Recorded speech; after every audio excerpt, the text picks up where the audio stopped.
नमस्कार, मैं हूँ सोनू कुमार और आज हम आप लोगों के लिए लेकर के आए हैं क्लास 12th वालों के लिए लेकर के आए हैं पोएट्री सेक्शन का ये 5वां अध्याय, जिस चैप्टर का नाम है एन एपिटाफ। अब इसके जो लेखक हैं वाल्टर डिला मेयर हैं, जो कि ये हैं वाल्टर डिला मेयर जी। ठीक है, याद रख लीजिए, ये हैं वाल्टर डिला मेयर। ये कहाँ के हैं? तो इंग्लैंड के हैं। अब हम इसके जीवन के बारे सबसे पहले बात करते हैं। हाँ, एक चीज और क्या आज बताने वाले हैं, सब के सब गौर से सुनिएगा। आज हम बताने वाले हैं वाल्टर डिला मेयर के जीवन के बारे में पूरा बारीकी से। दूसरा क्या बताने वाले हैं, तो इसके जो चैप्टर है एन एपिटाफ, चैप्टर का लाइन बाय लाइन हिंदी करके समझाने वाले हैं। बहुत ही छोटा चैप्टर है, प्यारा चैप्टर है। तीसरा चीज क्या बताने वाले हैं, तीसरा चीज बताने वाले हैं इनके लाइन बाय लाइन करके हिंदी बहुत ही आसान शब्द में, बहुत ही आसान आसान सेंटेंस हम आप लोगों के लिए ढूंढ ढूंढ करके लाए हैं। तो शुरू से अंत तक मेरे वीडियो में बने रहें और अच्छा लगता है तो लाइक शेयर जरूर करें और सब्सक्राइब भी करें। ठीक है, तो चलते हैं, अब सीधे हम बात करते हैं एनेपिटाफ के वाल्टर डिलामेयर के बारे में। देखिए, एनेपिटाफ के जो लेखक हैं, पहला ऑब्जेक्टिव, एनेपिटाफ के लेखक वाल्टर डिलामेयर। इनके जो लेखक कौन है? वाल्टर डिलामेयर है। इनका जो जन्म जो हुआ था 25 अप्रैल 1873 को हुआ। कहाँ जन्म हुआ? इंग्लैंड के केंट नामक प्रांत में। और केंट नामक प्रांत, उस गांव का नाम था कार्लटोन। याद रखिएगा, इनका जन्म कहाँ हुआ था? इंग्लैंड के। तो इंग्लैंड के कवि हुए तो कहिएगा एक इंग्लिश पोएट हो गए। और एक बात और, कवि होने के साथ साथ एक लघु कथाकार भी थे, शॉर्ट स्टोरी राइटर भी थे। ठीक है, एक उपन्यासकार भी थे। इस तरह से हम इसको एक कवि भी थे। तो इस तरह से हम पढ़ेंगे कि इनका जो जन्म हुआ था इंग्लैंड के कहाँ? इंग्लैंड के केंट नामक प्रांत में। कहाँ? कार्लटोन में। ठीक है, 25 अप्रैल 1873 को। इनकी मृत्यु की अगर हम बात करें तो 25 जून 1956 को इनकी देहांत हो गई थी, मृत्यु हो गई थी बीमारी की वजह से। ठीक है, पत्नी के बाद इनकी मृत्यु हुई थी। और इनकी पत्नी का जो नाम जो था ना, ये लव मैरिज किए थे। इनकी पत्नी का जो नाम था एल्फ्रीडा इंगपेन। ठीक है, जो कि उम्र में इनसे ज्यादा बड़ी थी। एल्फ्रीडा इंगपेन इनकी पत्नी का नाम था। अच्छा, पत्नी का नाम तो पूछता नहीं है, लेकिन किताब में तो है नहीं, लेकिन फिर भी दे दिए। चलिए, उनके द्वारा लिखी गई कुछ कार्य हैं। हाँ, यहाँ पर इंपोर्टेंट है, हिज फर्स्ट पोएम, उनके द्वारा लिखी गई पहली कविता। पहली कविता कौन सा था? तो song of childhood, songs of childhood उनके द्वारा लिखी गई पहली कविता था। और दूसरी की कविता कौन सी है? Peacock price. याद रखिएगा। हाँ, नेक्स्ट पंक्ति में क्या लिखा हुआ है? क्वीन एलिजाबेथ द्वितीय honoured him with the Order of Merit in 1953। मतलब क्या हुआ? इसका मतलब ये हुआ कि क्वीन एलिजाबेथ द्वितीय, जो कि इंग्लैंड की महारानी थी, इंग्लैंड की महारानी क्वीन एलिजाबेथ द्वितीय ने उन्हें सम्मानित किया। क्या चीज से सम्मानित किया? ऑर्डर ऑफ मेरिट से 1953 में सम्मानित किया। ठीक है, ये था इनके जीवन के बारे में। चलिए, अब हम सीधे चले आते हैं इनके चैप्टर के बारे में। जो एन एपिटाफ जो चैप्टर है, लाइन बाय लाइन हिंदी करेंगे, शुरू से अंत तक वीडियो में बने रहें। कंफर्म है कि आपका इससे प्रश्न पूछा जाएगा। चलिए, अब हम चलते हैं सीधे एन एपिटाफ के बारे में। क्या लिखा हुआ है, दो दो पंक्ति करके हम इसमें क्लियर किए हैं, क्लियरली हम पूरा समझेंगे। देखिए क्या है लिखा हुआ है कि here lies a most beautiful lady, light of a step and heart was she. इसका मतलब क्या हुआ? कब्र, ये कवि क्या कहते हैं, इसका कहने का मतलब ये हुआ कि कवि एक दिन जाते हैं, ऐसे समझिए ना, वो देखते हैं एक कब्र है, कब्र पर जो होता है एक लेख लिखा हुआ रहता है, इसी को एपिटेफ कहते हैं। ये जो था इसको तो कब्र कहते हैं, या फिर कब्र पर लिखा हुआ जो भी चीज रहता है उसको एपिटेफ, यानी शिलालेख, पत्थरों पर लिखा हुआ जो रहता है। जो व्यक्ति जन्म मर चुका है उसके जीवन के बारे में, उसके मरण के बारे में, कैसा वो व्यक्ति स्वभाव का था, उस सब के बारे में वो पढ़ करके कवि कहते हैं, तो इसी को एपिटाफ कहा जाता है। इसके बारे में कहते हैं कवि कि कहते हैं कि हियर लाइज, यहाँ जो लेटी हुई है, द मोस्ट ब्यूटीफुल लेडी है, जो कि सबसे खूबसूरत महिला है। कैसे उनको पता चला जमीन में दफन था? तो सवाल तो आप लोग कर ही सकते हैं कि भैया किसको कैसे पता चला, जब जब जब कब्र में दफन था तो खोद करके थोड़ी ना निकाल करके देखे थे कि सबसे खूबसूरत महिला है। ठीक है, तो वो ये जो एपिटाफ है ना, उसको पढ़ करके वो बयां करते हैं। जो कब्र में जो लिखा हुआ जो था शिलालेख, उसको पढ़ करके वो बताते हैं कि ये जो कब्र में जो दफन महिला जो है, वो हमें ऐसा लगता है कि जो कि सबसे खूबसूरत महिला रही होगी। Light of a step and heart was she, उसका स्वभाव कैसा था? स्वभाव था light of a step and heart, इसका मतलब वो मनचली थी, दयालु थी। चंचल थी, ठीक है, खड़ूस नहीं थी, वाजसी वो थी। बात क्लियर हो गया? तो वो कैसी थी? तो कबीर कहते हैं कि यहाँ पर जो दफन हुई महिलाएं जो है, कब्र में जो दफन हुई महिलाएं, लाई का मतलब दफन होना होता है, ठीक है, जो लेटी हुई जो महिलाएं हैं वो क्या है? सबसे खूबसूरत महिला है, जो कि पहले जमाने में, अपने जमाने में जब वो जीवित थी तो कैसी थी? बहुत ही दयालु, चंचल और स्वभाव की बहुत अच्छी थी। दूसरे की पंक्ति में क्या है कि आई थिंक, मुझे ऐसा लगता है कि she was the most beautiful lady, मुझे ऐसा लगता है कि वह सबसे खूबसूरत महिला रही होगी। That ever was in the west country, जो कि पश्चिमी देश की होगी, जो पश्चिमी देश की थी। But beauty vanishes beauty passes, अब यहाँ पर ये कभी कहते हैं कि but beauty vanishes beauty passes however rare rare it be. इसका मतलब समझिए, बहुत ही जोरदार शब्द कभी कभी बोले हैं और हम सभी को सीखना चाहिए ये सब। अभी के ज़माने में क्या होता है कि कहीं पर भी अगर किसी का शादी ब्याह है, किसी का बर्थडे पार्टी है, तो चुपचाप क्या करते हैं लड़की, सब मुंह पर मेकअप चपोड़ करके चल जाती है और चकाचक हो जाती है। देखिए क्या लिखा हुआ है यहाँ पर, बहुत ही अच्छा शब्द लिखा हुआ है, खास करके ये लड़की के लिए है। देखिए क्या है कि बट ब्यूटी वैनिसेस, कभी कहते हैं कि लेकिन ऐसी सुंदरता किस काम की? ये जो सुंदर जो है, ऐसी सुंदरता किस काम की? ये सुंदरता एक ना एक दिन तो गायब होना ही है। ब्यूटी वैनिसेस, वेनिस का मतलब हो जाता है गायब हो जाना। नहीं अगर शब्द याद रहता वेनिस का मतलब, तो ऐसे समझिए, जब आप लोग बर्तन मांजते होंगे, ठीक है, बर्तन मांजने के क्रम में जब वो टिकिया जब लगाते हैं, वो जो साबुन जो रहता है उस पर में जब नया रेपर उखाड़ते हैं तो उस पर वेनिस लिखा हुआ रहता है, ठीक है। तो वेनिस का मतलब गायब हो जाना। बर्तन गायब नहीं होता है, क्या गायब होता है? उसका मैल, उसकी गंदगी, ना कि बर्तन ही गायब हो जाता है, ठीक है।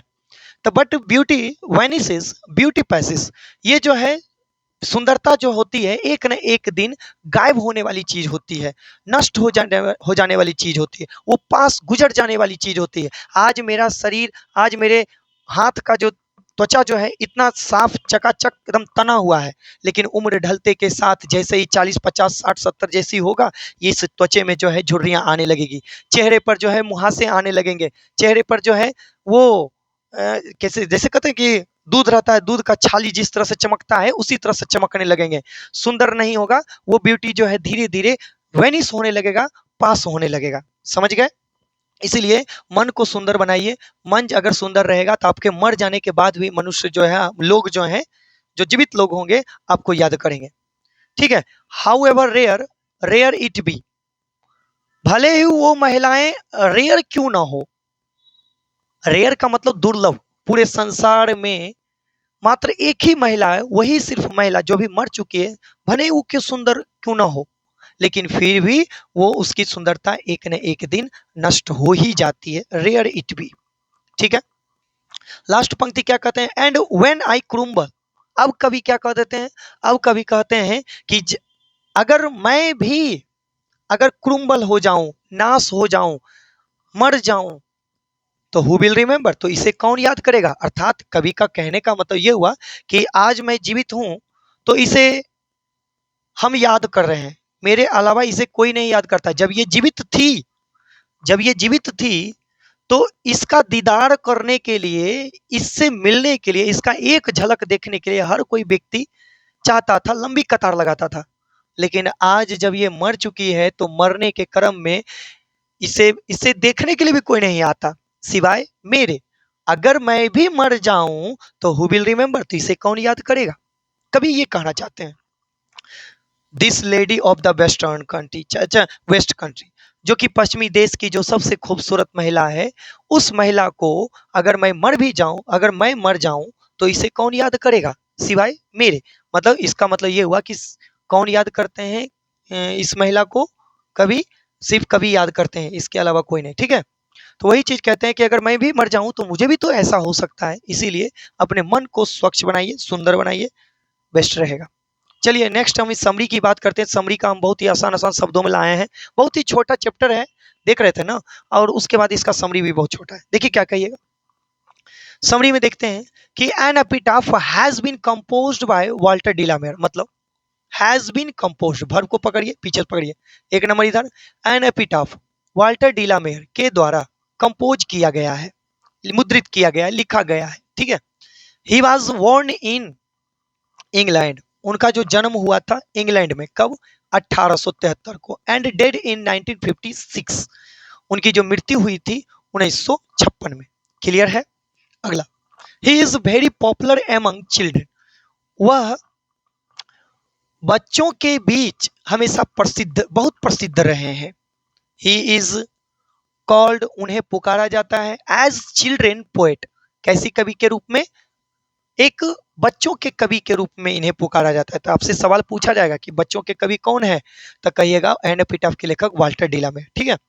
एंड और his sensitive concerns the world of children, concerns का मतलब मुद्दा होता है, सेंसिटिव मतलब संवेदनशील होता है, उनकी संवेदनशील मुद्दों के लिए बच्चों की संसार, ऐसे समझिएगा इसको, और बच्चों की दुनिया का, है ना, संवेदनशील मुद्दों के लिए उन्हें जाना जाता है, उन्हें पुकारा जाता है, मतलब कि बच्चों के कवि के रूप में जाना जाता है। बच्चों की दुनिया क्या होता है, बच्चों का संसार क्या होता है, उस वैसे के लिए उन्हें पुकारा जाता है, जाना जाता है।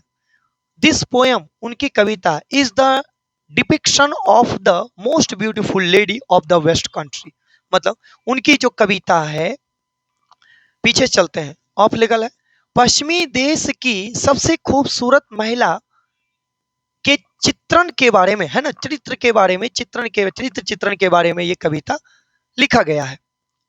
द पोएट टॉक्स अबाउट, कवि जो है यहाँ बातें करते हैं क्या? मोस्ट ब्यूटीफुल लेडी के बारे में। कौन महिला के बारे में?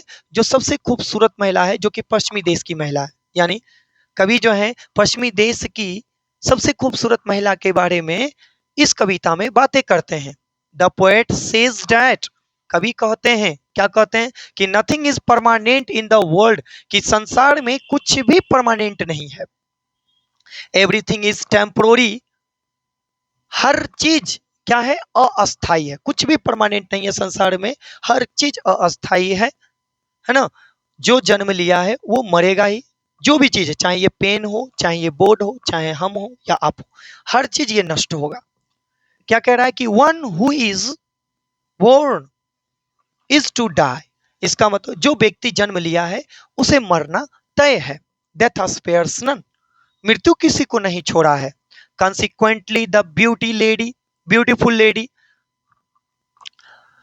डाइज वन डे, नतीजा ये हुआ इस कविता में कि ये जो सबसे खूबसूरत महिला जो है एक दिन, है ना, वन डे डाइज, एक दिन वो मर जाती है। नोबडी नाउ रिमेंबर्स हर, जब वह जीवित थी तो उससे मिलने के लिए, उससे याद हर कोई करता था, उससे मिलने के लिए हर कोई व्यक्ति चाहता था।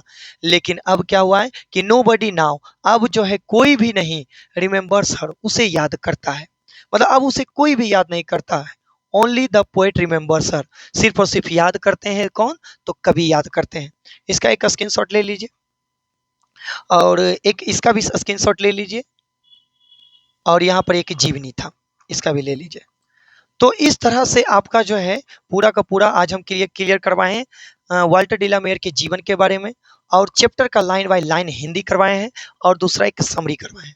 ठीक है, तो नेक्स्ट वीडियो में जो है आपका जाएगा इसका पूरा का पूरा इंपॉर्टेंट ऑब्जेक्टिव क्वेश्चन, वही ऑब्जेक्टिव क्वेश्चन दिया जाएगा, बताया जाएगा लाइन बाय लाइन करके, जो आपके एग्जाम में फायदेमंद होंगे। ठीक है, तो इस तरह से जो है आपका क्लियर रहेगा, और चैप्टर बाय चैप्टर जो है क्लियर होते जाएगा। हिंदी भी हम जल्द से जल्द स्टार्ट कर चुके, हिंदी स्टार्ट कर ही दिए हैं। ठीक है, तो सारे के सारे मेरे वीडियो को लाइक कीजिए, सब्सक्राइब कीजिए, और कमेंट भी कीजिए। ऐसी बात नहीं कि कमेंट नहीं कीजिए, कमेंट कीजिए, कुछ भी फॉल्ट उल्ट रहता है, कुछ भी थोड़ा सा दिक्कत उक्कत रहता है तो आप कर सकते हैं, कोई दिक्कत नहीं। आपके द्वारा किए गए हर कमेंट को हम पढ़ते हैं। और क्या होता है कि हाँ, शेयर तो जरूर कीजिए, क्योंकि शेयर नहीं कीजिएगा तो कैसे होगा, और कोई व्यक्ति जानेगा। ठीक है, तो धन्यवाद।